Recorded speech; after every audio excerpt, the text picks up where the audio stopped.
De octubre de la Comisión de Cuencas del Río Querétaro.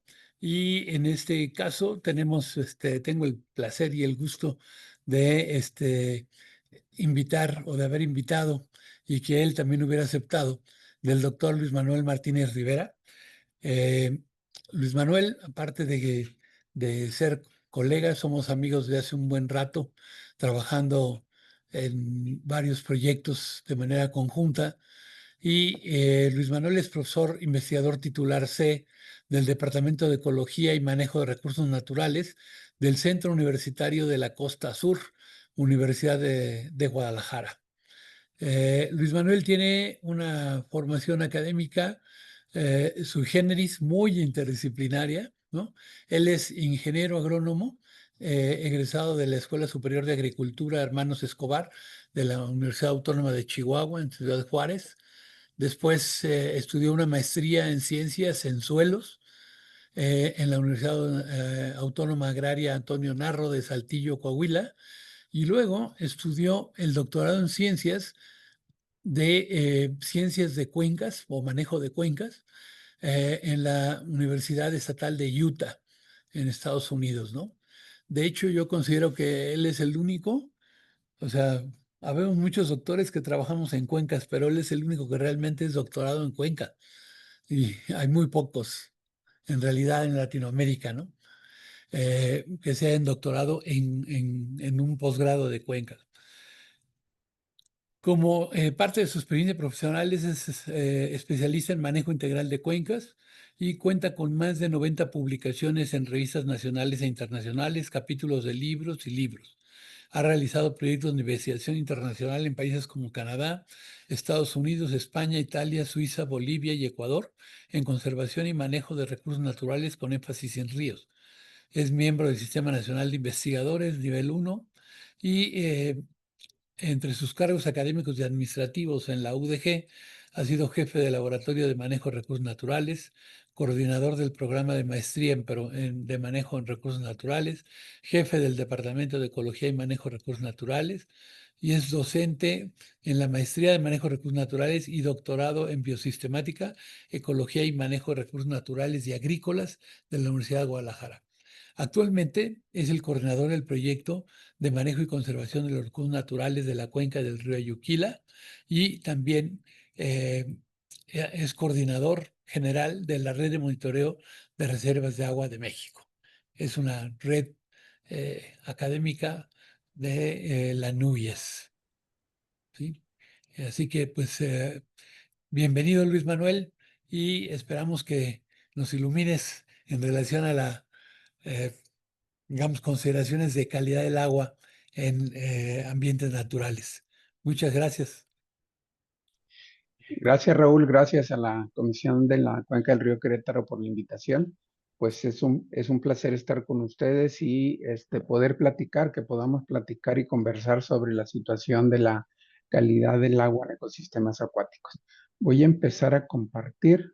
Si me permiten compartir, por favor, si me dan la autorización. Adelante, está autorizado. Me marca que enviar solicitud. Listo. Allá. Me confirman cuando ya se vea. Listo. Ya se ve. Sí, Ya se ve, pero no está en modo presentación. ya lo tengo en modo presentación. A ver si se A ver, acomoda ahorita. ya, ¿Ya? ya. Ok. Ya Bueno, está. sí, muchas gracias.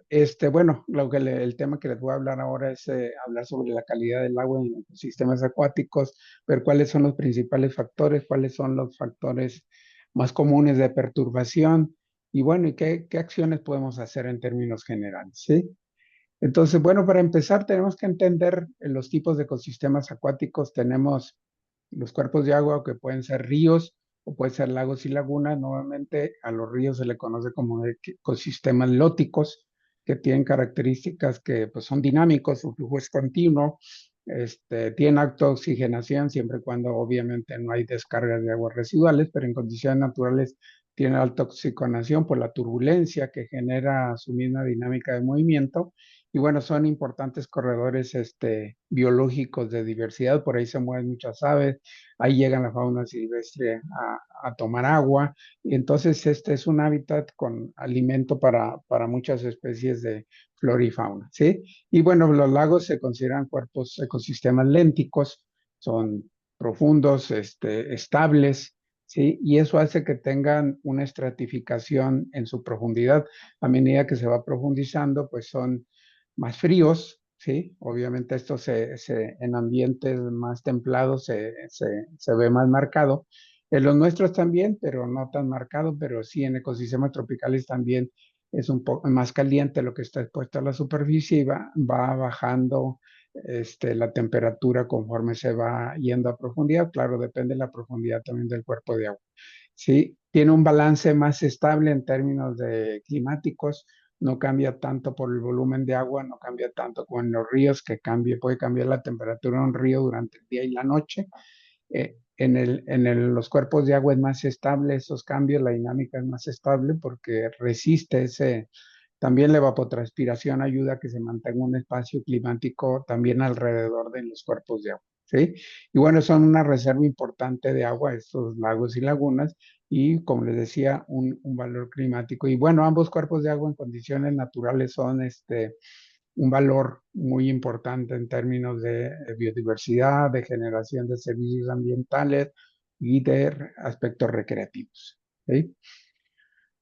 Tenemos una situación de contaminación bastante fuerte en México. A la derecha vemos los puntos de muestreo de la Comisión Nacional del Agua, del SINA, y abajo la de las aguas subterráneas. Los puntos rojos obviamente son los puntos que están en las condiciones, más mala condición. Podemos ver, por ejemplo, en la parte de aguas superficiales, pues toda la parte centro hacia... mucho tiene que ver, si lo ven, está asociado mucho con la cuenca del Lerma-Chapala, ¿sí? Y otros ríos y otras lermas que en Puebla y en Tlaxcala que están muy impactados y que son ahorita ya los sitios prioritarios de restauración. Y en aguas subterráneas pues vemos la parte norte y todo el centro, desde el norte hasta el centro bajo de México, en donde las concentraciones de contaminación, obviamente por la extracción excesiva que tiene que ir a profundidades sumamente profundas, valga la redundancia, de 1 kilómetro incluso, o a veces más, para extraer el agua y entonces hay una contaminación ya también por metales pesados, ¿sí? Entonces tenemos una contaminación severa en los casos natural cuando es muy profundo y en otros casos superficial por las descargas de agua residual. Pero también tenemos una extracción sobre explotación en el caso de las aguas subterráneas que hace que lleguemos a esos niveles y que también hace que generen cambios en la dinámica de cómo se mueve en el agua y entonces también cambios en la calidad del agua, ¿sí? Recuerde que en las aguas subterráneas las aguas se mueven por flujos regionales, intermedios o locales y entonces el agua que sacamos no representa el agua que se generó en ese sitio, sino lo que viene de todo el acuífero hasta la zona donde uno lo extrae. Y en el caso del agua superficial, pues hay mucha desviación de agua con fines de principalmente agrícola y entonces hay desecamiento de ríos que hace que también lo único que hay en el río en algunas ocasiones solamente aguas residuales. O sea, el agua limpia se extrae para riego y luego lo único que vemos son aguas negras y a veces ya los ríos se convierten en un canal de aguas negras porque es lo que domina, ¿sí? También, obviamente, los cambios de uso del suelo en las partes altas, pues nos va a afectar la erosión, va a generar erosión, va a traer más sedimentos a los ríos, más depósito también de los ríos, ¿sí? Que nos va a afectar la calidad del agua, más sólidos suspendidos, más sólidos disueltos, y bueno, también una infraestructura inadecuada, sobre todo las plantas de tratamiento que no funcionan de manera adecuada y que realmente no tratan el agua, sino pues nada más hacen o casi no tratan bien el agua, no cumplen la norma y pues básicamente están descargando agua de mala calidad. Y obviamente los aspectos de cambio climático que nos afectan la alteración, la dinámica de los ciclos hidrológicos, de incrementando los valores extremos de sequía y de lluvia, que obviamente nos va a afectar en cómo se mueve la cantidad, pero también la calidad del agua en ríos y cuerpos de agua. Estos son los principales del lado izquierdo, los principales contaminantes que tenemos en las aguas superficiales. Contaminación orgánica, principalmente aguas residuales sin tratar, que nos incrementa la descarga de la DBO, la DQO y gran cantidad de materia biodegradable.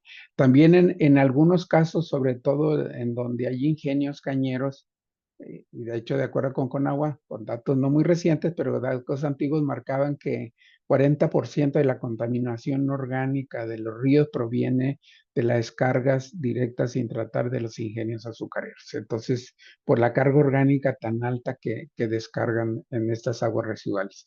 Y bueno, otro aspecto también asociado con aguas residuales urbanas tiene que ver con la contaminación microbiológica, descarga de heces fecales que vienen con gran cantidad de parásitos y microorganismos, metales pesados y que generan mucha toxicidad, descargas industriales y agroquímicos que vienen de la actividad agrícola. Y de las aguas subterráneas, pues tenemos la contaminación microbiológica por también fosas sépticas o infiltración de las aguas residuales en ríos o otros cuerpos de agua que van directo y que se acumulan.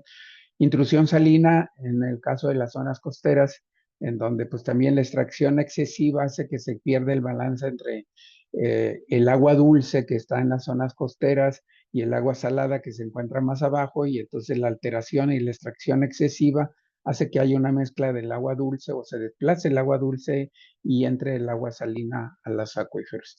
También metales pesados por filtraciones de recursos mineros, pero también por ir hasta profundidades muy fuertes para extraer el agua. Y bueno, gran cantidad de contaminantes emergentes que a veces es complicado saber la cantidad porque cada vez están surgiendo nuevos productos químicos, nuevos contaminantes emergentes que se vuelve sumamente difícil poderlos detectar y estar haciendo análisis de ellos. Y pues los agroquímicos también, los pesticidas se mueven hacia abajo, pero sobre todo los fertilizantes se mueven más, los nitratos y los fosfatos se mueven más fuertemente, son más solubles y se mueven fuertemente hacia las aguas subterráneas. Pero bueno, viendo los aspectos de calidad, siempre nos planteamos la pregunta, ¿qué es la calidad del agua? Bueno, podemos definirlo como conjunto de características físicas, químicas y biológicas que determinan la aptitud, pero la parte importante de calidad del agua es para qué la vamos a usar, ¿sí? Un agua es buena o es mala calidad dependiendo del uso que le vamos a dar. Y aquí hay 4 ejemplos que tienen que ver si es el agua para consumo humano, obviamente los estándares son muy estrictos, ahorita vamos a ver más adelante.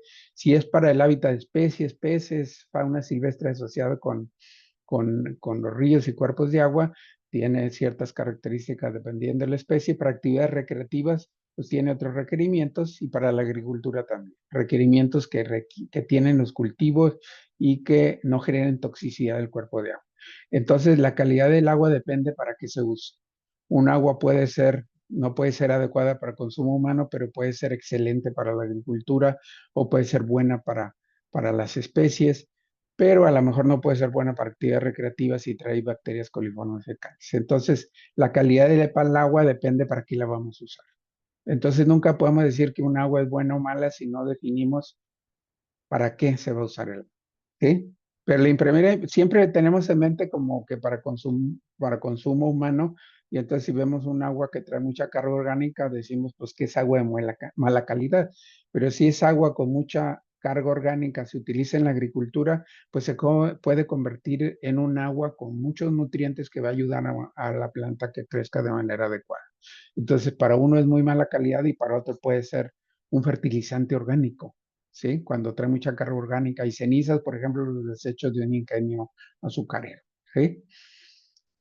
Y bueno, también las fuentes de contaminación se dividen en 2 tipos: fuentes puntuales, que son las que podemos identificar más fácilmente, cualquier tubería que vemos, aguas de descargas industriales o municipales, que son fáciles de identificar, pero el problema viene más fuerte también en las descargas difusas, que es escorrentía agrícola, el arrastre de pesticidas, de fertilizantes, lo que escurre de las ciudades. En muchas ciudades y pueblos vemos que todo el agua escurre por las calles, se lleva basura, aceite y todo lo que hay en la calle, pues todo eso va directo a los cuerpos de agua, basura, plásticos. Y entonces, y aparte tenemos un problema que la legislación está enfocada a fuentes puntuales y no tenemos legislación ambiental, legislación en torno a contaminación del agua de las fuentes difusas, ¿sí? Es complicado determinarlas, pero debemos de tomar algunas medidas para proteger los cuerpos de agua de todas estas descargas recursos. ¿Sí? Y bueno, pues nos genera muchos impactos ambientales, algunos como eutrofización, pérdida de biodiversidad y sobre todo riesgo en salud humana cuando pues está en contacto con gente. ¿Sí? Yendo a factores ya de calidad del agua, vamos a ver por ejemplo el caso de los físicos. La temperatura, los cambios de temperatura afectan la concentración de oxígeno en el agua. Acá en la derecha vemos una gráfica de cómo el oxígeno se va perdiendo conforme se incrementa la temperatura. La línea roja es agua dulce y la blanca de agua salada, ¿sí? La línea verde representa la concentración de oxígeno recomendada para la mayoría de las especies de peces. Por eso vemos en la gráfica también de la derecha hacia arriba de la concentración de 5 miligramos por litro, encontramos gran cantidad de especies. Obviamente varía, estas gráficas para especies de zona templada, pero también varía para las tropicales. Aquí en las tropicales algunas especies exóticas incluso pueden aguantar hasta 2 miligramos por litro, como la tilapia, porque es muy resistente, pero otras como especies nativas pues no soportan concentraciones muy bajas de oxígeno. Y eso lo afecta a la temperatura. Esto es de manera natural, la temperatura si va calentándose con el sol va disminuyendo el oxígeno, pero cuando hacemos una descarga de aguas calientes que pues, normalmente provienen de la industria, porque lo usan para enfriamiento de toda su planta industrial, el agua es un principal medio para enfriar toda su maquinaria, pues esa agua cuando se descarga caliente va a tener un impacto en la calidad de agua del río. Bueno, la turbidez también, aquí vemos una gráfica también con las concentraciones basadas en los NTU, que son Nephelometric Turbidity Units en inglés, pero lo usamos así también en español, el NTU, que se utiliza para ver qué tan turbio es. Y entre más sedimentos tenga, como el de la derecha, pues va a afectar la penetración de luz, la fotosíntesis, ¿sí? Los cambios de temperatura, porque no entra luz, entra menos o menos. ¿Sí? Perdón, hay un micrófono por ahí abierto.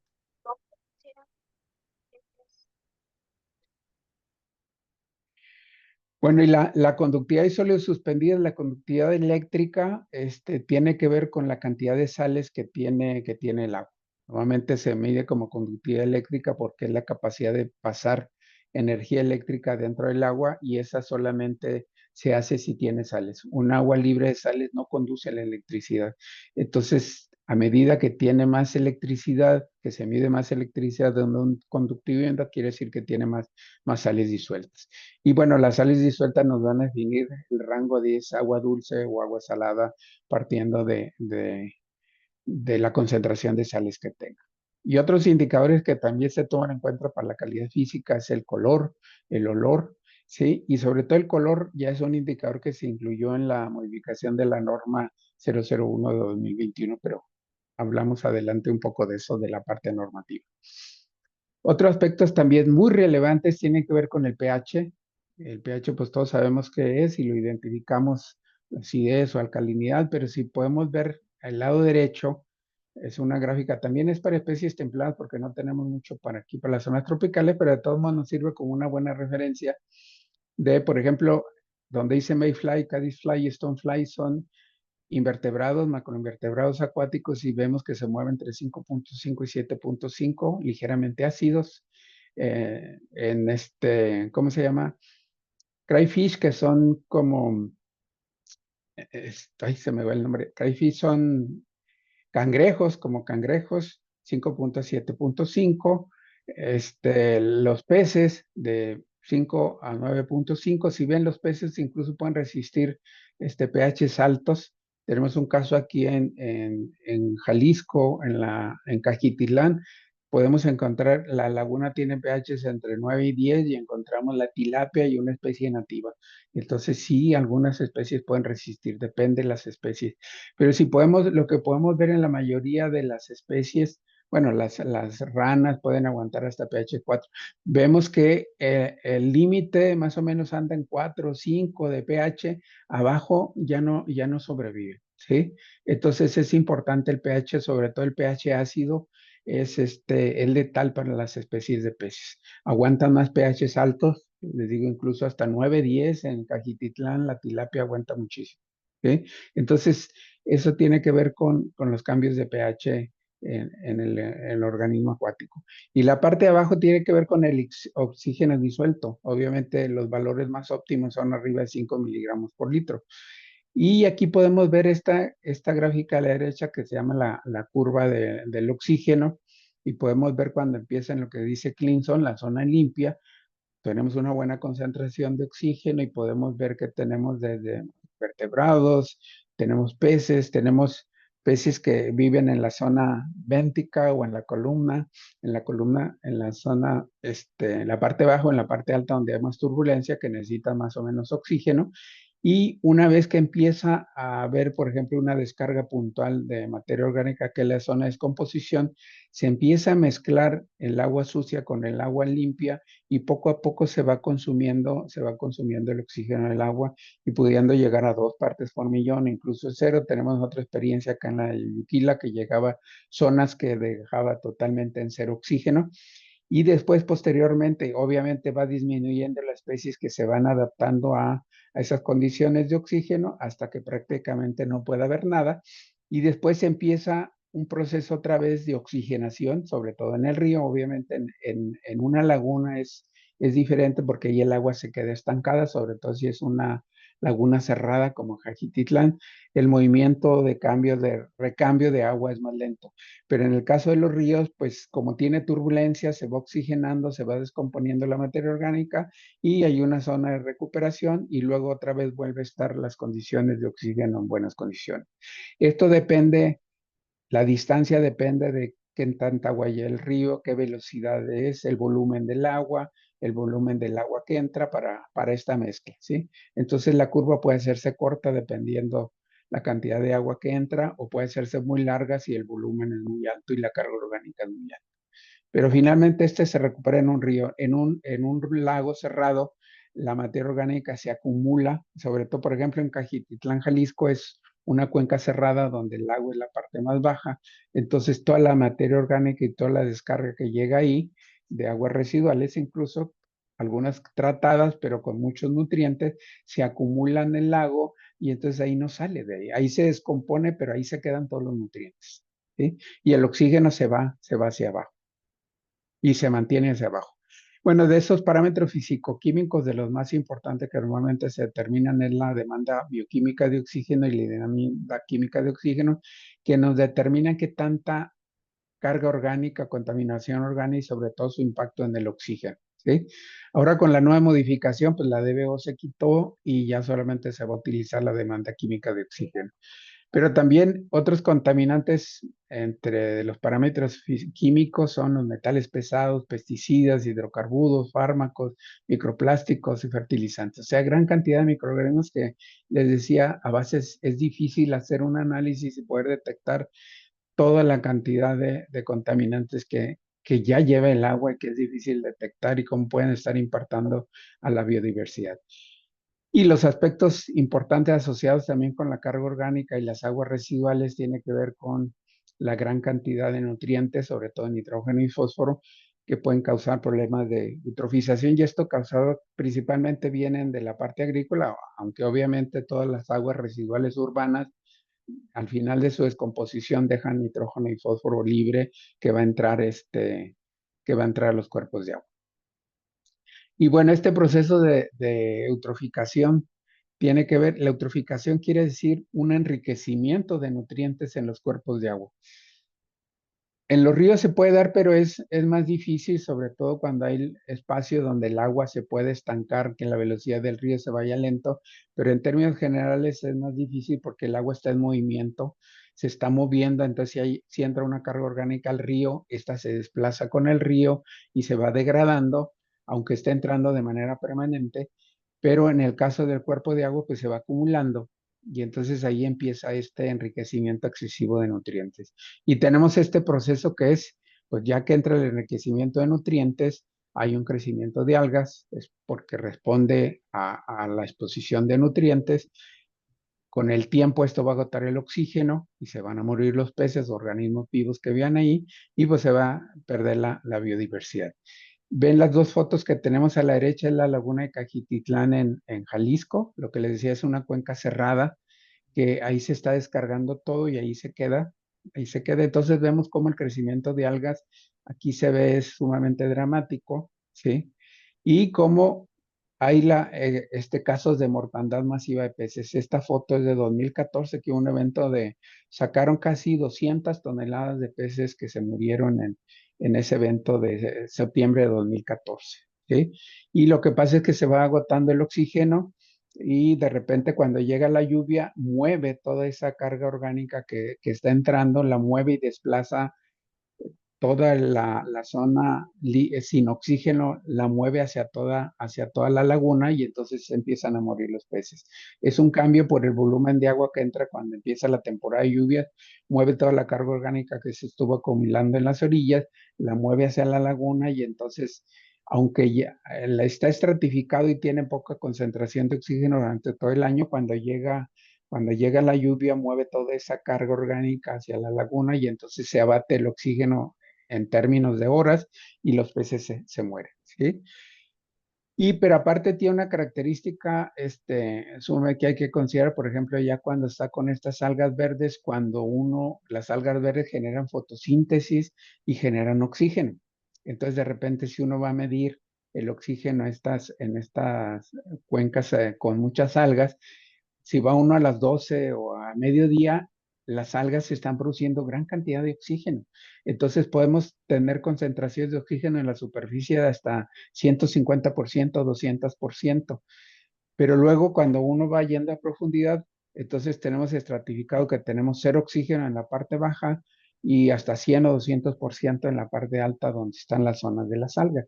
Pero luego en la noche se invierte. Estas algas empiezan a consumir oxígeno y entonces hacen que las poblaciones de peces pues estén con estrés continuo en zonas donde no hay oxígeno y luego se mueven a la parte superficial donde hay mucho oxígeno o sobreexposición de oxígeno y luego otra vez. Entonces hay una alteración del oxígeno diario y durante todo el transcurso del día y la noche que también alteran y generan mucho estrés y generan dificultad para que las especies puedan sobrevivir. Las que están ahí, normalmente una exótica o nativa están adecuadas a condiciones de baja concentración de oxígeno. Y bueno, otro de los parámetros son los biológicos, que ustedes los conocemos más, tiene que ver con la cantidad de heces fecales que entran a través de las aguas residuales sin tratar. Y obviamente nosotros usamos como indicador la Escherichia coli, ¿sí? Es un indicador porque ya hay muchas metodologías que han facilitado su identificación y no tenemos que tener una especialización en microbiología para estar haciendo los cultivos y estar haciendo la identificación de las especies. Entonces, pero la presencia de Escherichia coli nos está indicando que tenemos virus, bacterias y protozoarios, gran cantidad de bacterias y protozoarios en el agua, de todo, ¿sí? De todo. Y entonces eso hace también.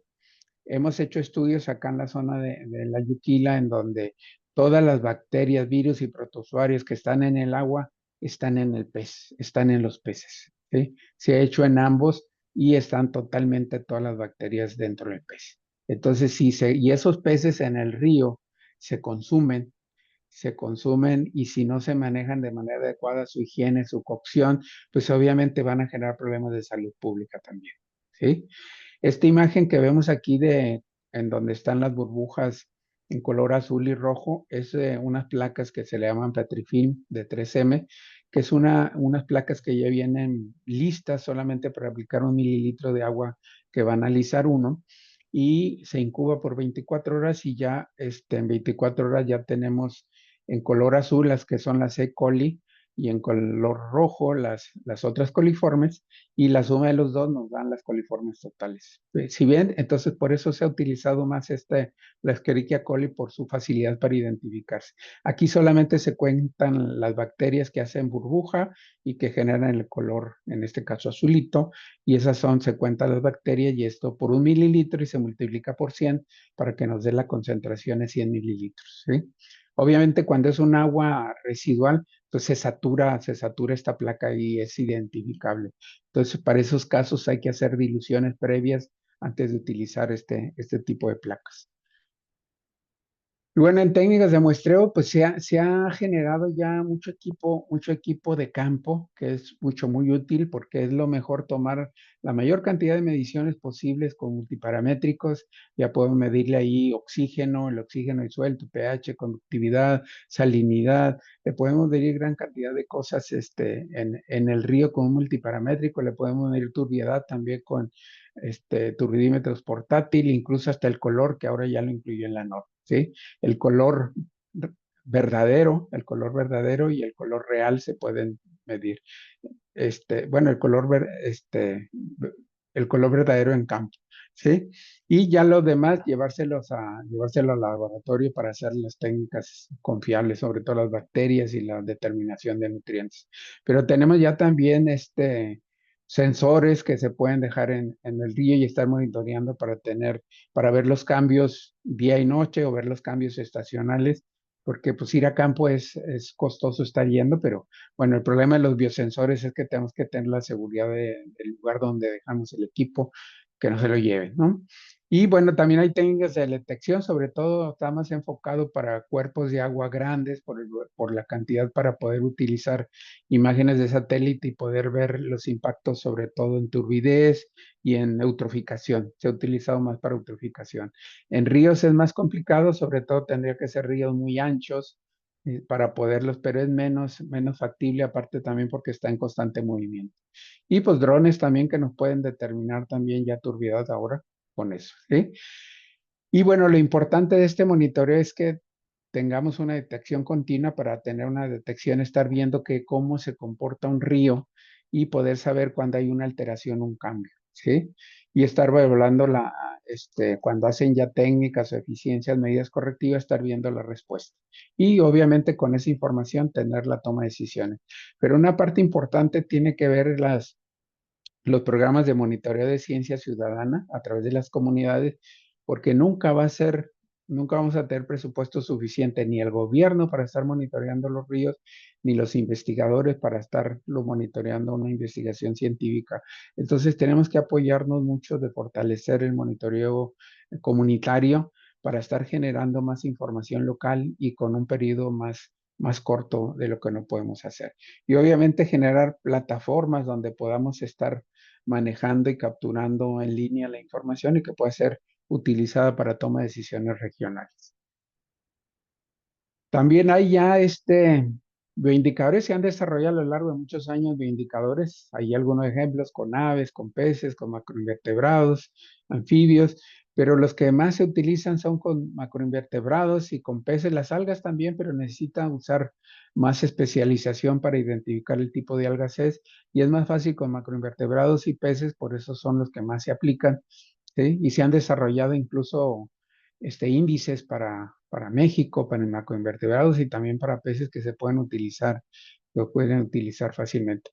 Estos índices básicamente índices de integridad biótica están basados en la susceptibilidad de las especies, ya sea insectos acuáticos o peces, la susceptibilidad que tiene a la contaminación, sobre todo contaminación orgánica, falta de oxígeno.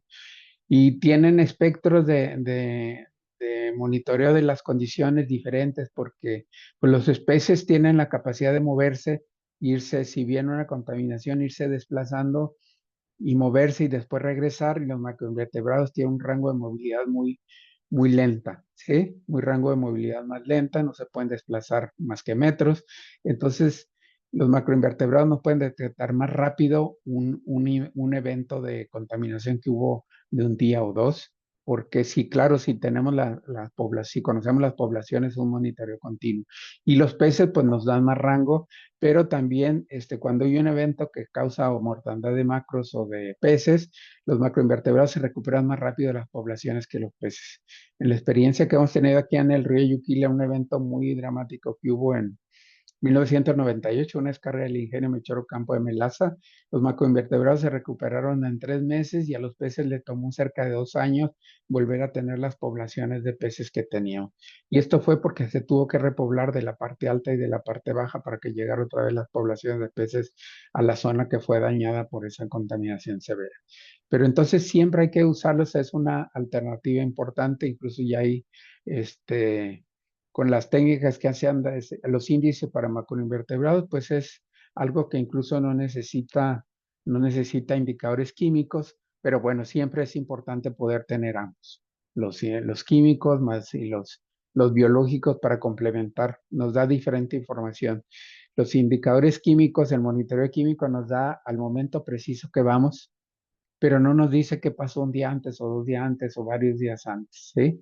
Y pero los macroinvertebrados pues no nos dicen, nos dan mucho detalle de la calidad del agua. Entonces, con ambos nos complementamos y podemos tener una mejor análisis de la situación de los ríos y la toma de decisiones. Un aspecto importante que tiene que ver con la contaminación en ríos, pero sobre todo se ve más, bueno, en ríos y arroyos, pero se acentúa más en cuerpos de agua, tiene que ver con la bioacumulación y la biomagnificación. La bioacumulación tiene que ver con las especies y algunas especies que acumulan en su organismo, por ejemplo, en los peces, en la grasa de los peces se acumulan contaminantes, ¿sí? Eso es independiente de cada especie y luego la biognificación tiene que ver con el proceso por la cadena trófica, cómo se va incrementando conforme se va yendo hacia la parte alta de la cadena trófica, se va incrementando la concentración de los contaminantes. Y esta es la figura que está aquí en la parte izquierda. Si vemos en el agua, cuando monitoreamos el agua y vemos la concentración, decimos, pues de cualquier contaminante, digamos un pesticida, va a decir, o un metal pesado, va a decir, no, pues la concentración es sumamente baja, no representa un riesgo ni para la salud pública ni para la fauna silvestre. Pero luego cuando ya por bioacumulación entra el fitoplancton, pues ya es 0.0025 y luego cuando el zooplancton ya se come el fitoplancton, pues ya es 0.23 y luego los peces pequeños al zooplancton, 0.1 y luego los peces más grandes, 4.83 y luego las aves ya son 124 partes por millón de un contaminante y luego pasa a los huevos, a los sistemas de reproducción y ya van con contaminantes. Entonces es importante considerar esto, por eso es importante también estar monitoreando no solo el agua, sino las especies y estar monitoreando la concentración que tengan las especies de los diferentes contaminantes para asegurar que no se esté dando este proceso. Porque finalmente nos quedamos solamente con el monitoreo de agua y dice todo está en un nivel que no genera ningún problema de salud pública, pero en realidad sí lo genera en el largo plazo. ¿Sí? Entonces es importante estar analizando ambos, el agua, pero también los organismos vivos, utilizar los indicadores bióticos, pero también muestrear, sobre todo peces, que es más fácil, en peces estar muestreando y hacer análisis de los contaminantes que estén en su organismo. Ay, perdón, era al revés. Y bueno, de los problemas que ya estamos viendo, algunos que ya les pusimos de la degradación de los ecosistemas acuáticos, la eutrofización en cuerpos de agua, la acidificación, ya habíamos visto que el pH en pH es abajo de 5, 4.5, ya limita mucho la vida acuática, sobre todo de peces principalmente. Y bueno, también la contaminación por metales pesados. O sea, toda esta descarga de contaminantes nos va a afectar y nos va a degradar los ecosistemas acuáticos. Si debemos poder datos, algunas especies, algunos datos, digo, de la degradación de los ecosistemas, cómo se ha ido reduciendo, por ejemplo, los ecosistemas naturales de agua dulce del 30% desde 1970, se afecta el bienestar de 40% en la población, las turberas solo cubren el 3% de la superficie y es un almacenamiento de carbono bastante importante. Y muchos datos de cómo estamos perdiendo esa calidad y esa riqueza en términos de servicios, pero también de los recursos biológicos que tienen los cuerpos de agua. Y obviamente eso se está viendo impactado también por el cambio climático, con incremento de temperatura, incremento de volumen, que se generan inundaciones, cambios de nivel del mar, que nos afecta también la relación entre el agua salada y el agua dulce en las zonas costeras. Y bueno, consecuencias ecológicas de toda esta mala calidad tiene que ver con la pérdida de biodiversidad acuática, con la alteración de todas estas cadenas tróficas y la bioacumulación que veíamos y la biomagnificación. Obviamente el impacto de la salud humana, aguas abajo de las descargas de las ciudades y de la agricultura, hay más poblaciones, hay más gente que vive del río, que pesca, que se baña, ¿sí? Y entonces todo lo que estamos enviando se está yendo hacia la parte baja y alguien lo está usando y alguien se está viendo afectado por esa calidad del agua. A veces, y eso pasa, es común, sobre todo a veces se ve un agua limpia, aguas abajo, cuando ya pasó mucho tramo de que se descompuso y se degradó, aguas abajo, pero muchos de los microorganismos se mantienen a pesar de que podamos ver un agua transparente. Entonces, por eso siempre hay que estar monitoreando el agua para poder recomendar si incluso es adecuado para uso recreativo esas aguas de un río. Y obviamente quienes se ven más afectados son las comunidades vulnerables, las comunidades obviamente que viven en las zonas ribereñas, que dependen de los recursos acuáticos de las zonas ribereñas, de la pesca, de los chacales, de los camarones de río, que se bañen, que de ahí toman agua para regarse o pues tienen que hacer uso del agua. Entonces, ellos se ven muchos afectados por esta contaminación y los que mandan la contaminación pues ni se preocupan de lo que le pasa a las comunidades aguas abajo. Y obviamente eso también tiene consecuencias económicas en todas esas comunidades porque muchos de ellos, la pesca, por ejemplo, es de autosuficiencia, el, el, el ganado que usan también cuando toma de agua se ve afectado, entonces le reduce sus recursos socioeconómicos que tienen esas comunidades obviamente no hay turismo, a nadie le interesa meterse a un agua contaminada, sucia, ¿sí? Siempre estamos pensando en un río limpio, con sombra y siempre queremos estar en los ríos, pero eso impacta cuando el agua está sucia, pues la gente ya no va y eso también puede impactar los lagos o ríos que ya no haya visita pública. ¿Sí? Rápidamente, para entrar en el marco legal, pues tenemos las leyes que protegen la calidad del agua, la Constitución Política, el artículo 4, que es para el uso urbano, el derecho humano al agua con agua de buena calidad, pero también el artículo 27, que es el agua, y la ley del equilibrio ecológico para proteger los ecosistemas acuáticos. Pero es importante lo que decía en términos de calidad del agua, ver cuáles son las leyes y normas que aplican para cada uso. Para el uso doméstico está la norma 127 que se acaba de actualizar en el 2021 que nos da los límites permisibles de calidad del agua. Este es el agua que debe tener el agua de la llave, pero pues que no la tiene en ninguna parte del país, ¿sí? Tal vez en alguna parte allá de Monterrey, que a veces sí abastece el sistema de agua potable con zonas con agua potable realmente, pero pues en la mezcla de todo nadie tenemos confianza en el agua de la llave y por eso somos de los grandes consumidores de agua embotellada, ¿sí? Y bueno, para descarga, sobre todo para la protección del medio ambiente, tenemos tres normas. La norma 001, que es para descarga de aguas residuales que se descargan a cuerpos de agua, que fue actualizado en el 2021. Y luego la norma 002, que tiene que ver con las descargas dentro de la ciudad, descargas de la industria o que descargan el drenaje urbano de la ciudad y posteriormente la ciudad va a descargar a los cuerpos de agua. ¿Sí? Y la norma 03 que tiene que ver con el reuso de las aguas residuales, de las aguas tratadas, cuando se vuelven a meter a la ciudad para reutilizarlas. Pero una parte importante que quiero resaltar aquí es que normalmente, y eso lo cometen tanto autoridades federales como a veces estatales vinculadas con el agua y el medio ambiente, que dicen el río, el lago, la laguna, por ejemplo, dicen Chapala está dentro, la calidad del agua está dentro de los límites permisibles. Y entonces es incorrecto. No podemos decir que está dentro de la NOM un río de manera natural. Es incorrecto decir que un río o un lago está dentro de la NOM, de los límites de la NOM, porque la NOM es para descargas, no es para la calidad del agua que debe de tener un río o un lago o un cuerpo de agua, ¿sí? Los ríos de manera natural son diferentes, ¿sí? Dependiendo por dónde pasan, va a traer más o menos sales, concentraciones de nutrientes de manera natural. Entonces no podemos decir que un río o un cuerpo de agua está dentro de la norma, porque eso no es adecuado. La norma 001 es para quien descarga agua a un cuerpo de agua federal, ¿sí? No para caracterizar las condiciones de calidad de un río de cuerpo de agua. Hay unos criterios ecológicos que se crearon en 1989, pero que todavía son útiles, ¿sí?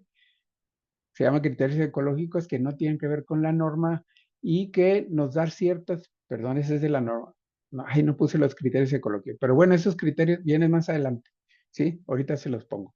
Entonces, lo de la norma 001 esta es la actualización de 2021, en donde se quitó la demanda bioquímica de oxígeno y cambió por la demanda química de oxígeno, pero con o con carbono orgánico, depende si los cloruros eran menores de 1000 miligramos, se usa la DQO, y si los cloruros son mayores de 1000 miligramos, se usa el carbono orgánico total, ¿sí? Y bueno, se ajustaron las concentraciones, las concentraciones de pH, se ajustó a 6 a 9, los óleos suspendidos totales.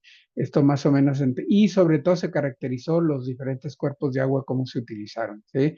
Ríos, arroyos, embalses, zonas marinas que no estaban antes en la norma.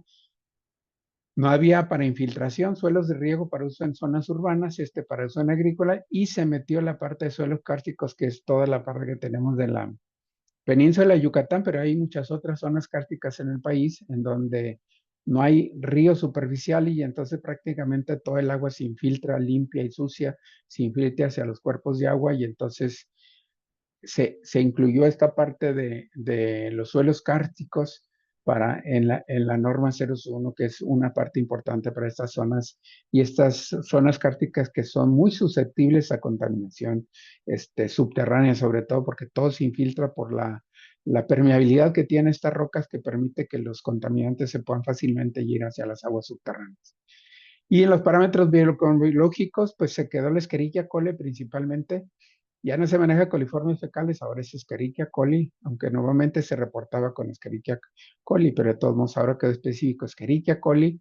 Y cuando la conductividad es solamente cuando es menor de 3000 microsiemens por centímetro la conductividad, y cuando es mayor se usa enterococos fecales, ¿sí? Y bueno, también se consideran huevos del minto, sobre todo para cuando se va a reutilizarla en áreas verdes, cubriendo la norma 003 también, ¿sí? Cuando se va a utilizar en áreas verdes. Y bueno, a partir del 2026 también se van a incluir dos aspectos más: una toxicidad aguda, que se va a utilizar unidades de toxicidad con Daphnia. Lo que se busca con este índice de toxicidad es que hay gran cantidad de nuevos elementos contaminantes que es difícil estarlos poniendo en una norma o incluso mandar a hacer un análisis a ver si cumple todos esos parámetros.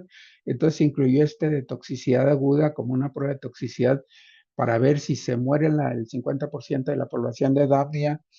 2 unidades de toxicidad en 15 minutos de exposición, nos indica que puede tener un contaminante que no sabemos, pero que está siendo descargado, ¿sí? Para eso ayuda un poco, en vez de poner pues a veces es difícil poner una lista de 50 o 100 contaminantes que ahora hay, ¿sí? Y se incluyó también el color verdadero, sobre todo para las descargas de aguas residuales industriales. Nosotros vemos sobre todo las textiles o los de zapatos, ¿sí? O los de pieles, descargan muchas aguas residuales con cambio de color. Y entonces esto es para identificar lo que sería el color verdadero con el color real y poder ver si está habiendo un aspecto de contaminación, ¿sí? Y para el caso de el uso recreativo, la COFEPRIS, basado en lo que marca la Organización Mundial de la Salud, marca, es también este mismo criterio, este manual es el mismo que se utiliza para el de playas limpias, pero este es para uso recreativo en aguas dulces recomienda que tienen que ser como máximo mayor de 0 a 200, número más probable de Escherichia coli en 100 mililitros, y mayor de 200 pues no es apta. Y resulta pues que gran cantidad de nuestros ríos no cumplen, ¿sí? Si les vuelvo a poner otra vez el ejemplo de acá de la cuenca del río Yuquila, ningún río de la cuenca del río Yuquila prácticamente cumple la norma de menos de 200, número más probable de Escherichia coli para uso recreativo, ¿sí? Ningún río de los más grandes, obviamente los de alta montaña, pues hay algunos arroyitos sí lo pueden cubrir, pero ya donde hay uso por la gente o por el ganado o poblaciones cercanas, ningún río en la parte baja cumple la condición de uso recreativo. Sin embargo, mucha gente va a bañarse en muchas zonas que aparentemente el agua se ve limpia y se ve transparente. Por eso es importante tener un monitoreo continuo de estos. Y bueno, es lo que le decía, no podemos utilizar la NOM 001 para decir que el cuerpo de agua que cumple los criterios de la NOM, porque ese es inadecuado. Pero sí podemos estos criterios ecológicos que fueron hechos esta recomendación, porque no tiene ninguna capacidad vinculante en el 89, pues sí nos dice ciertos análisis de rangos que pueden ser tóxicos, se pueden afectar la vida acuática, ¿sí? Rangos de temperatura, de fósforo, de oxígeno disuelto. Vean, aquí ya está los 5 miligramos por litro desde hace mucho, ¿sí? Los límites máximos de nutrientes, los límites máximos para fosfatos. Obviamente hay nueva investigación, esto es solo que lo tomen como una referencia, pero obviamente ya hay más investigación, que hay que buscar los trabajos más de investigación o lo que ya la Organización Mundial de la Salud o la EPA o la Comunidad Europea ha determinado ya de los análisis que ha hecho, cómo los límites de contaminantes y cómo esos nuevos contaminantes están afectando a la biodiversidad de los ríos. Pero en México pues solamente tenemos como referencia y pues si no tenemos más, de todos hay que utilizarlo, pero hay que utilizar ya la información de las agencias internacionales que ya han trabajado más en esto, sobre todo en metales pesados y en pesticidas. Y hay mucho trabajo que se está analizando cómo impactan en la salud de los ecosistemas, ¿sí? Y bueno, pues, ¿qué podemos hacer? Obviamente, lo más fácil siempre es, pues, hay que tratar el agua, ¿no? Las aguas residuales urbanas y industriales. Parece la forma más técnica y lógica, pero pues no pasa. ¿Por qué? Porque no hacen el tratamiento adecuado. La mayoría de las plantas de tratamiento se construyen, muy pocas funcionan adecuadamente y muy pocas de las que funcionan cumplen con la norma, ¿sí? Y más ahora que se incrementó y se puso un poco más estricta la norma 001 de 2021, pues va a ser más complicado que cumplan las plantas de tratamiento esta norma. Y bueno, prácticamente la gran cantidad de plantas de tratamiento es primaria y secundaria y prácticamente no tienen terciario que elimine los nutrientes. Y les vuelvo a poner otra vez el ejemplo de la laguna de Cajititlán. Alrededor de la laguna de Cajititlán hay muchas plantas de tratamiento que están tratando el agua. Y aunque sí puede haber descargas de aguas residuales sin tratar, la mayor parte de las aguas que que descargan son aguas tratadas y el agua se ve transparente, pero va sumamente rico en nutrientes. Y entonces para una laguna cerrada, la acumulación de nutrientes de la planta de tratamiento pues genera el problema de eutrofización, ¿sí? Entonces sí necesitamos en eso, sobre todo en esos cuerpos de agua cerrados, de cuerpos de agua, las lagunas que son más lentos su cambio del agua, incluso en temporada de lluvias, pues necesitamos que cuente con un tratamiento terciario que elimine los nutrientes que van a dar a estos cuerpos de agua, ¿sí? Necesitamos buscar sistemas de tratamiento más amigables también porque muchas de estas plantas de aguas residuales se abandonan por el costo energético que tiene esta planta residuales y que no tiene ningún subsidio a la energía eléctrica como le tiene la agricultura. La agricultura le subsidian la energía eléctrica y pues pueden hacer extracciones de agua a grandes profundidades, ¿sí? Pero solo para agricultura. La extracción de agua con fines urbanos no se financia y por eso también genera muchos problemas para las ciudades. Y pues el tratamiento de aguas residuales, pues se tiene que o buscar subsidios para que funcionen estas plantas o empezar a meter paneles solares, pero pues son eficientes, pero tienen una inversión fuerte en el inicio, ¿sí? Y entonces, bueno, los humedales artificiales representan una opción para eliminación de todos estos contaminantes, sobre todo urbanos, ¿sí? Pero tienen que ser poblaciones pequeñas porque entre más grande sea el volumen que se descarga, mayor es el número de metros cuadrados que necesita. Entonces, los humedales artificiales necesitan mucha superficie y a veces es difícil encontrar una superficie adecuada para ciudades muy grandes, ¿sí? Se necesita aproximadamente 4 metros cuadrados por habitante. Entonces, dependiendo el tamaño de la descarga del litro de agua residual, pues se puede calcular la superficie en grandes rasgos y pues nos da superficies sumamente grandes que es difícil encontrarla luego para poder hacer un humedal artificial. Solo en ciudades pequeñas sigue siendo una alternativa, ¿sí? Bueno, también tenemos que modificar las prácticas agrícolas sostenibles para reducir el uso de fertilizantes, las prácticas agroecológicas, agricultura de conservación, agroecológicas, agricultura que vaya reduciendo todo el uso de pesticidas y fertilizantes orgánicos. Y tenemos que ver una gestión integrada de cuenca con un enfoque holístico de todo lo que pasa en el territorio, no ver solamente el río o el cuerpo de agua ahí donde lo monitoreamos, sino desde la parte alta que está pasando, ver todos los actores que están involucrados y sobre todo procesos de planificación que no se hace. Siempre andamos haciendo planes de manejo de cuencas cuando ya tenemos un problema fuerte como está Chapala o el Lerma, ya queremos hacer un plan de manejo de la cuenca y más bien lo tenemos que hacer antes que lleguemos a una situación como esos grandes ríos contaminados que tenemos en el país, ¿sí?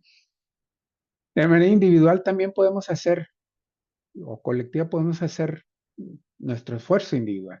Tenemos que hacer desde nuestra casa, tenemos gran cantidad de productos químicos. Me ha tocado hacer algunos inventarios con alumnos y estudiantes y podemos tener productos químicos en la casa, cerca de 20, 25, 30 productos químicos diferentes que estamos nosotros utilizando, de insecticidas, cloros, jabones, limpiadores, desengrasantes. O sea, tenemos gran cantidad de productos químicos que estamos desechando al drenaje urbano y luego esto va a dar a los ríos, ¿sí?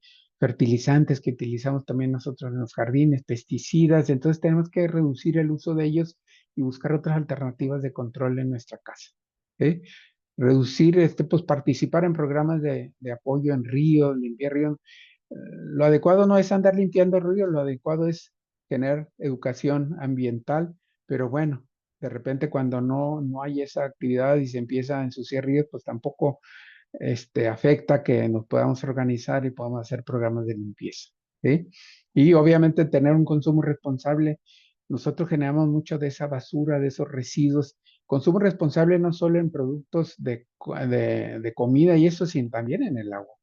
Si nosotros consumimos menos agua residual desechamos, ¿sí? Si consumimos menos productos envasados, enlatados, menos basura generamos. Entonces, el consumo responsable es bastante importante. Hay muchas acciones que podemos hacer de ahorro de agua en la casa. Hay múltiples ejemplos de cómo hacerlo y hay que hacerlos para reducir lo que mandamos de contaminantes cada uno en nuestra casa hacia el drenaje urbano y luego eso va hacia los ríos. Y bueno, tenemos que apoyar y presionar también a nuestras autoridades para que se exigir el cumplimiento de todas estas normas que hay, pero que luego vemos que no se cumplen, ¿sí? Ahora se está modificando la ley, nos va a incluir el derecho humano al agua que incluye cantidad y calidad del agua, y pues yo no veo claro que aunque pongan el derecho humano al agua, cómo las ciudades nos van a poder cumplir este derecho humano al agua, porque primero no nos dan agua suficiente todos los días y segundo, el agua no es potable. Y entonces pues va a aparecer en la ley, pero todavía no queda claro cómo las ciudades que son los que tienen la responsabilidad nos van a poder aportar esa calidad y cantidad de agua todos los días, ¿sí? Y para finalmente, pues todos somos responsables en cierta manera de lo que pasa en nuestros entornos, en nuestros ríos, pero pues debemos de hacer debemos de buscar un enfoque participativo, involucrarnos como ciudadanos, como académicos, en buscar mejoras que podamos hacer en nuestros ríos y nuestro cuerpo de agua.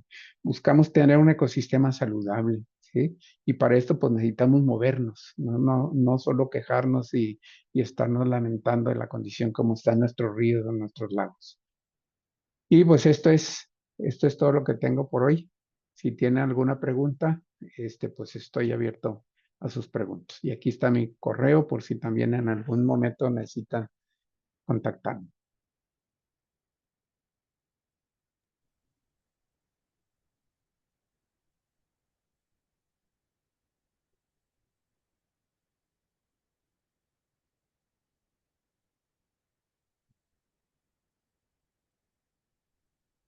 No Va a sé, dejar de ¿alguien compartir. tiene alguna pregunta? Si no la quieren hacer así, la pueden poner en el chat. El chat. Ujú. También. También por aquí en el chat está el link de registro para que se anoten, por favor.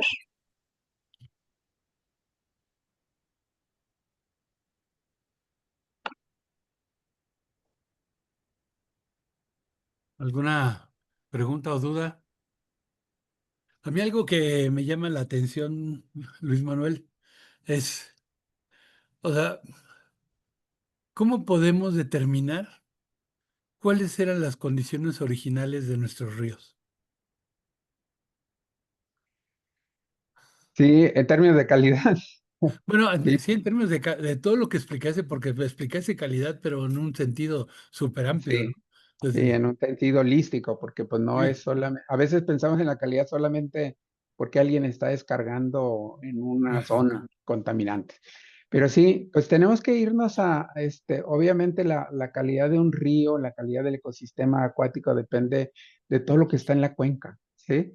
Entonces, para poder ir ver un poco cómo está, pues tenemos que irnos a las partes más altas y ver un poco las condiciones del río, aunque no necesariamente tiene que representar lo que va a estar abajo, pero pues sí nos da una idea de buscar esos sitios que aún están conservados, que no tienen muchas presiones antropogénicas, que son muy pocos también, para poder ver las condiciones de calidad del agua, ¿sí? O de cantidad y calidad del agua. Pero sí, necesitamos estar monitoreando, no hay otra, y sobre todo también algo que no monitoreamos casi tiene que ver con el agua subterránea. Y tenemos que tener en cuenta que muchos de nuestros ríos, sobre todo los perennes, durante toda la temporada de secas trae agua subterránea, ¿sí? Entonces, si nosotros estamos muestreando también el agua subterránea, nos puede dar una idea de cuáles son las condiciones de calidad que debe tener un río. ¿Sí? Tenemos muy definido nuestro periodo de lluvias de 4 o 5 meses y eso es agua superficial, pero el agua subterránea nos lleva la mayor parte del año, ¿sí? La que nos está aportando a los ríos. Entonces yo creo que en los esquemas de monitoreo tenemos que incluir también el agua subterránea para saber de dónde está llegando a los ríos, de qué parte de la cuenca está llegando, fuera de la cuenca está llegando el agua subterránea y está alimentando a nuestros ríos, ¿sí? Eso nos va a dar una idea de las condiciones de calidad que podemos esperar de un río, aun cuando no haya contaminantes. Bien, gracias.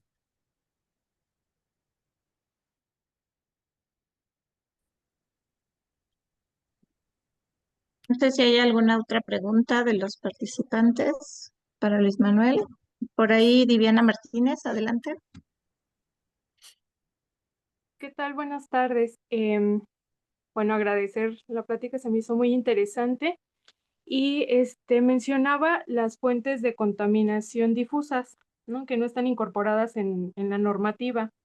Entonces, preguntar si hay como algún ejemplo en algún otro país en el que ya se hayan incorporado en la normativa, ya sea de manera preventiva o digamos, para ya sancionadora, para poder incorporar estas fuentes de contaminación difusas.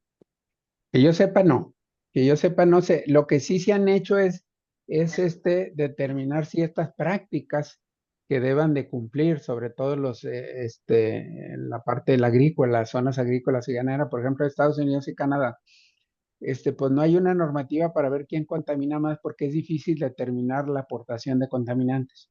Pero lo que sí les obliga a que mantengan fajas de vegetación cerca en el río. O sea, tienen que mantener la vegetación ribereña, tienen que conservarla, pero aparte mantener fajas de vegetación, por ejemplo, arbustos o pasto, mantener esas fajas de vegetación que vaya acompañando todo el río por la zona que pasa por sus parcelas, y esa faja de vegetación detiene los sedimentos, la erosión, detiene el arrastre incluso hay artículos que dicen que se reduce las bacterias, las bacterias que arrastra, por ejemplo, de las excretas de ganado que se arrastran hacia el río, se detienen mucho en estos pasos y ahí por el cambio de temperatura se mueren.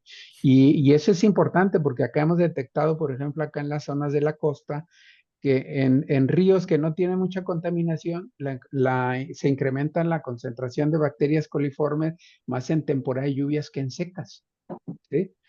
Y esto tiene que ver con el arrastre de la ganadería extensiva que hay en esa cuenca del río Cuixmala, de la ganadería extensiva, que todas esas heces fecales en lluvia se arrastran hacia el río y entonces encontramos gran cantidad. Entonces, esas franjas de vegetación sí lo he visto que muchos países sí los obligan a que la parte agrícola lo mantengan y no se lleven la agricultura como hacía a mí en México y en las partes cañeras en donde el cultivo prácticamente está hasta la orilla del río, ¿sí? Y entonces ahí pues toda la descarga se va directamente al río, ¿sí? Entonces, lo que no hay normas para la descarga, pero sí prácticas que deben de cumplir las zonas agrícolas que están aledañas a los ríos, ¿sí? Y también se pueden hacer esquemas de protección, de conservación, poner esquemas de protección, conservar la zona federal o áreas de la zona ribereña de los ríos para proteger ese tipo de contaminantes que no tenemos control y que no sabemos dónde van a entrar en el cuerpo de agua. Muchas gracias. Gracias. Por Ignacio. aquí, Adriana e Ignacio González. Adelante. Adelante, adelante. Es que tienen la mano levantada. Y el micrófono apagado. Es que no podía quitarle el micrófono. Hola, ¿cómo están todos? Gracias, Luis Manuel. Siempre es un deleite escucharte y aprender de ti. Solo quería comentarte, o bueno, un poquito con relación a los criterios ecológicos. Tienes toda la razón del mundo de decir que nuestros cuerpos de agua deben de ser valorados de acuerdo al único instrumento que tenemos aquí en el país, que es ese.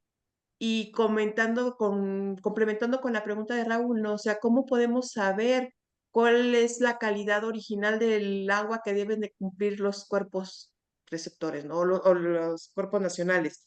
Pues está ahí más, es como que la aproximación un poquito más vigente o más clara con relación a la calidad del agua, porque en los criterios hay diferentes cuerpos de agua, diferentes, em, sí, cuerpos de agua hay para uso, para ríos, para lagos, para uso marino, etcétera. Entonces, los criterios es donde podemos aproximarnos un poquito más a la calidad que debe de contener el río en origen y todo asociado también ya específicamente a cada uno con la geoquímica, ¿no? Que tengamos presente toda la aportación subterránea y pues todo lo que va lavando el agua en su recorrido, ¿no? Entonces hay que hacer como que análisis ya cuando tenemos necesidad de conocer puntualmente cuál es la calidad de cierto río o cierto lago, ¿no?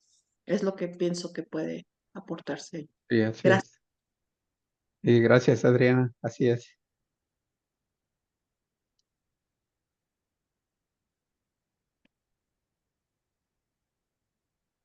¿Y alguien más tiene algún comentario, alguna pregunta para el doctor Luis Manuel?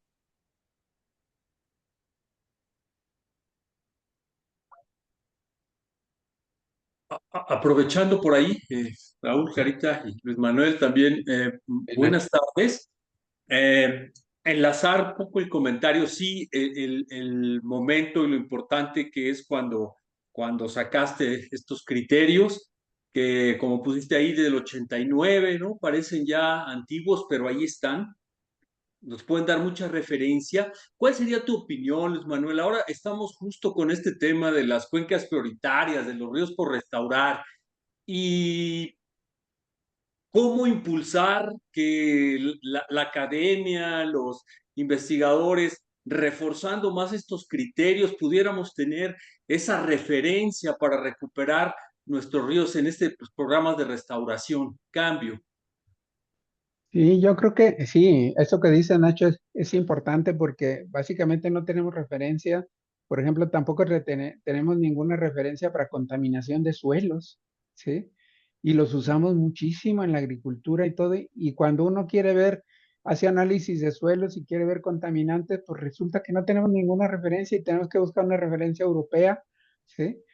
Porque ni casi en Estados Unidos hay. Entonces, yo creo que sí tenemos que trabajar esos criterios que tienen que ser generales porque pues un suelo de aquí de Jalisco es diferente a la Oaxaca o lo que pasa en Yucatán o en las zonas áridas, pero sí identificar qué parámetros y qué factores pueden afectar la condición de vida también de los suelos, igual que en la calidad del agua, de los cuerpos de agua, ¿sí? Reforzar esos criterios ecológicos, yo creo que lo que necesitan es actualizarse y incluir otros más de lo que ya se ha hecho de la investigación científica en todos estos años. Yo creo que se pueden mejorar y mejorar esos criterios ecológicos y actualizarlos, incluir más los pesticidas, que ya hay bastante información del daño a la salud pública, a la fauna silvestre también, la bioacumulación, las alteraciones genéticas y todo eso. Entonces yo creo que sí, sí podríamos trabajar en hacer una propuesta de actualizar esos criterios ecológicos, sí, y ver que el gobierno los tome como una referencia, no como una norma, porque es complicado, pero sí como una referencia como están estos criterios ecológicos, ¿sí? Y tanto para suelo como agua, les digo, porque el suelo está todavía peor, no existe nada.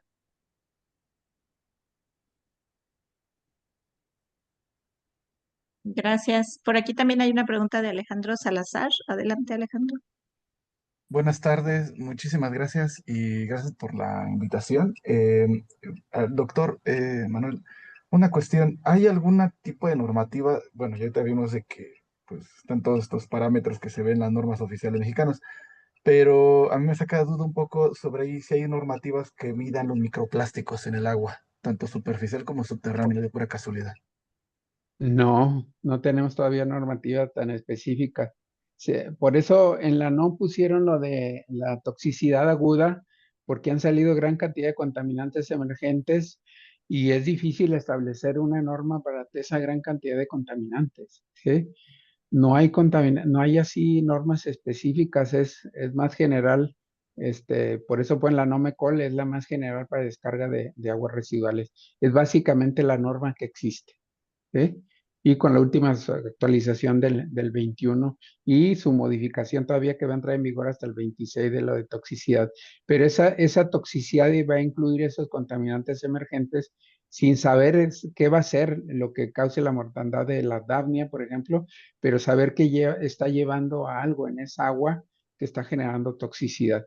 Y ahí ya la autoridad a lo mejor puede pedir que se hagan análisis más específicos a ese tipo de aguas cuando detecta esa situación de una toxicidad ayuda grave, ¿sí? Yo creo que ahí la autoridad a lo mejor sí ya puede pedir análisis más específicos cuando tiene cierta idea de, o qué puede ser dependiendo quién lo esté descargando, dependiendo de la industria que esté descargando, pues se puede estimar qué tipo de contaminante puede descargar y con esa prueba de toxicidad, pues entonces ya puede a lo mejor exigir algo más detallado la autoridad.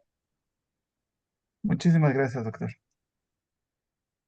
Sí, me parece que perdón, pero quisiera hacer un comentario. Eh, Creo que lo que estamos viendo de repente ahorita en la literatura científica es que están apareciendo muchísima información acerca de cómo estamos incorporando los microplásticos en el cuerpo humano. O Sí. sea, están en los óvulos, en los espermatozoides, están en el cerebro, están en hígado, están prácticamente cada uno de nosotros trae una carga de microplásticos por ahí metida en algún lugar. Entonces, ¿cuál es digamos, cuál es el futuro a partir de esos microplásticos que tenemos? Y olvídense de nosotros que vamos de salida. Los que van de entrada, pues sí está medio difícil la situación, ¿no? Entonces yo creo que aquí lo que sí tenemos que trabajar en términos de la calidad del agua es actuar con principios precautorios. O Sí. sea, definitivamente el principio precautorio de, oigan, mejor no le metemos a esto, mejor no, ¿por qué no bajamos la cantidad de plástico? ¿Por qué no, revisamos cuál es la química de los cosméticos, de todo lo que usamos en las casas, ¿no? Limpiadores, como tú decías, y todo ese tipo de cosas. Pues habría que revisar más bien eso y ver cuáles son potencialmente peligrosos, ¿no? Sí, sí, yo creo que ese es porque nunca vamos a poder dar abasto en investigación y en monitoreo de tanta cantidad de contaminantes emergentes. Entonces, sí, el principio precautorio es importante. Igual traemos pesticidas en nuestro organismo por montones, ¿sí? Sí. Y cuando nos tomen una muestra van a decir, ay, pero la concentración no genera toxicidad. Pues sí, no toxicidad aguda, pero en 20 años con pesticidas probablemente de repente ya los riñones no funcionan y no vamos a poder adjudicarle a un pesticida eso y entonces eso hace que se restrinja. Entonces siempre el principio precautorio debe ser la parte esencial de las normatividades y sobre todo en aspectos de salud, ¿sí? De acuerdo contigo.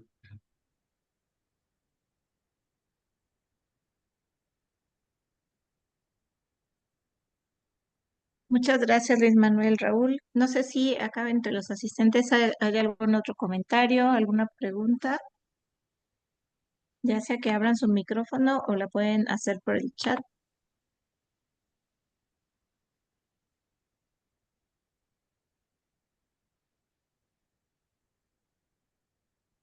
Creo que ya no. Está bien. Bueno, pues les agradecemos muchísimo por conectarse en esta sesión del Seminario Agua y Sociedad de la Comisión de Cuenca del Río Querétaro. Muchísimas gracias al doctor Luis Manuel Martínez Rivera por compartirnos hoy su gran experiencia, sus conocimientos y también pues ampliar, ¿no?, bastante la perspectiva que tenemos sobre el monitoreo ecosistémico. Y pues les invitamos también el próximo jueves 9 de octubre a las 5 de la tarde. Tendremos con nosotros en este seminario al doctor Raúl García Barrios conversando sobre el ciclo sociohídrico. Entonces, bueno, muchas gracias a todos los que se conectaron hoy. Luis Manuel, muchísimas gracias por estar Gracias, con sí. Muchas nosotros. gracias por la Gracias, doctor invitación. Gracias, Luis Raúl. Manuel. Sí, Hasta hasta luego. luego. Saludos a todos. Gusto en verles. Gracias. Muchas gracias a todos. Bye.